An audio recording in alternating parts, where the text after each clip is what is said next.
नमस्कार मित्रांनो, मी राहुल भारती. भ्रष्ट व्यवस्थेची ऐसी की तैसी या सदरात पुन्हा एक वार आपले स्वागत करतोय. मित्रांनो, काल मी एक व्हिडिओ केला होता. तो असा की नंदुरबार येथील विद्यमान शिक्षणाधिकारी श्रीयुत प्रवीण ऐरे यांच्या निलंबनाची घोषणा शिक्षण मंत्री सन्माननीय दादा भुसे साहेबांनी विधान परिषदेत केली आणि त्या अनुषंगाने मी केलेल्या व्हिडिओवर काल दिवसभरापासून मला अनेक प्रतिक्रिया आल्या, खूप माहिती मिळाली. वेळेच्या अभावी सगळंच मी काही इथं प्रतिपादन करू शकणार नाही, पण एक मला जी महत्त्वाची माहिती वाटते ती मी आपल्याशी शेअर करतो. ती अशी की हे जे शिक्षणाधिकारी महोदय आहेत प्रवीण ऐरे यांच्यावर एक अजून आक्षेप आहे की त्यांनी अपंगत्वाचे खोटे प्रमाणपत्र दिले आहे. हा तर मोठा गुन्हा आहे.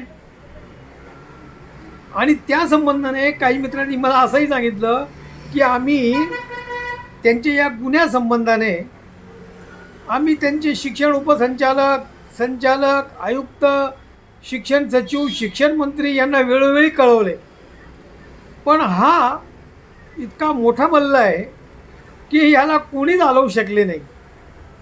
आणि दुसरी एक अत्यंत विस्मयकारक माहिती मिळाली ती अशी की हे जे शिक्षक आमदार महोदय आहेत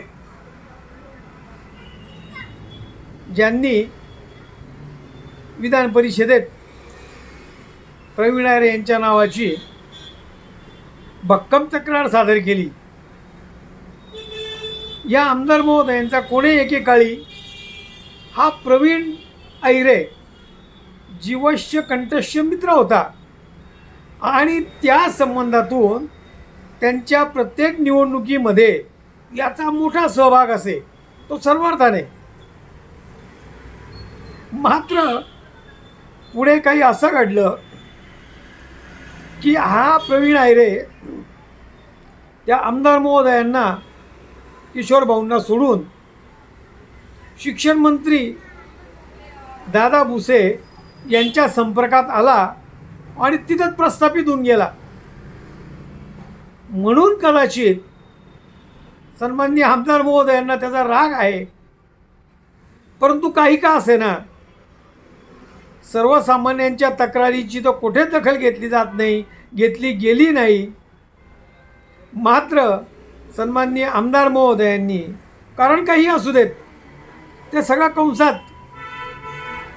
यांची तक्रार करताच त्या शिक्षणाधिकारी प्रवीण ऐरे यांचे नाईलाजाने का होईना निलंबन करावे लागले. अत्यंत आश्चर्यकारक गोष्ट आहे मित्रांनो.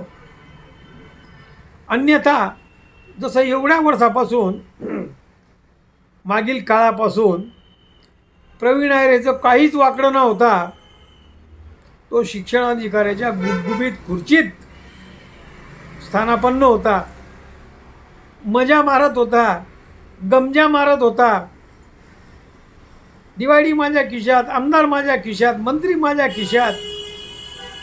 परंतु एका लोकप्रतिनिधींनी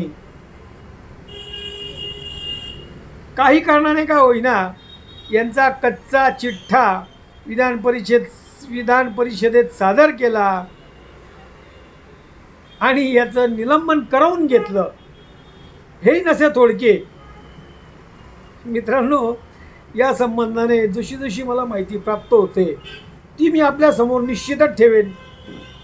तोपर्यंत माझा हा व्हिडिओ जर आपल्याला माझी माहिती आपल्याला पसंत पडली असेल तर माझ्या या व्हिडिओला जास्तीत जास्त लाईक करून, शेअर करून माझ्या या यूट्यूब चॅनलला अधिकाधिक सबस्क्राईब करा अशी नम्र विनंती करतो. पुन्हा आपल्यासमोर उपस्थित होण्यासाठी आज येथेच थांबतो. जय हिंद, जय महाराष्ट्र.